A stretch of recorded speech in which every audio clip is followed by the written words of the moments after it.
এ ভাই, হ্যাঁ। তুই তো আমার ভাই নাকি? হ্যাঁ, তুই তো আমার চাচাতো ভাই। আচ্ছা, যাই হোক, আমি তো বাড়ি ছিলাম না। বাড়ি এসে শুনি ওই পশ্চিম সাইডের জমি নাকি আমাদের আর নেই।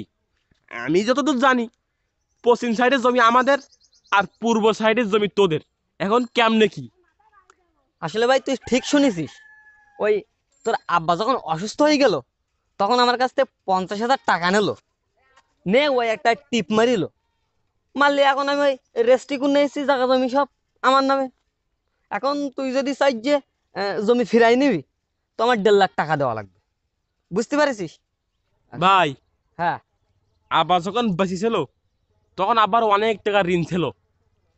এই ঋণ শোধ করার জন্য আমি বাইরে গেলাম কাজ করতে। এখন বাড়ি এসে শুনি আমার জমি আর নেই।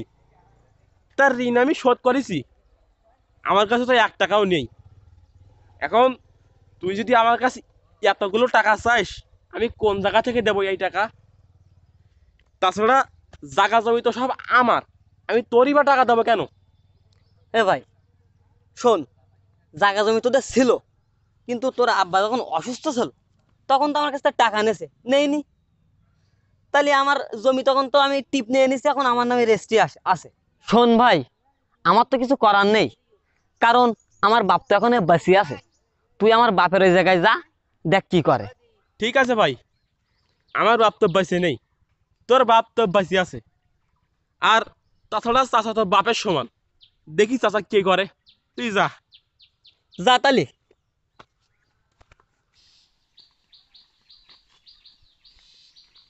চাচা ভালো আছেন? কেডা? ও, তুমি? আলহামদুলিল্লাহ ভালো আছি। তুমি বসো বসো।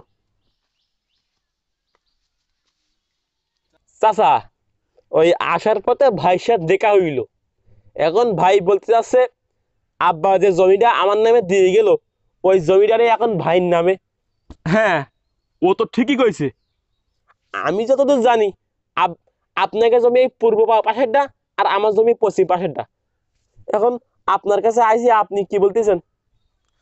দেখো, ওই পূর্ব পশ্চিম উত্তর দক্ষিণ করে লাভ কি? জাগা জমি যা ছিল সব তো আমাদের।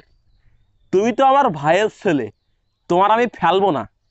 তুমি আমার এখানে থাকো, আমার এই গরুর কটা আর এই জাগা জমি করা দেখে রাখবা, ঠিক আছে? তাইলে তুমি এখন থাকো, আমি এই বাড়ি যাচ্ছি, আমি খ্যাত পাবো। আর আমার এই মদনা ছাওয়ালটা দেখলে আমার দেখিয়ে দিও, বুঝতে পারিস?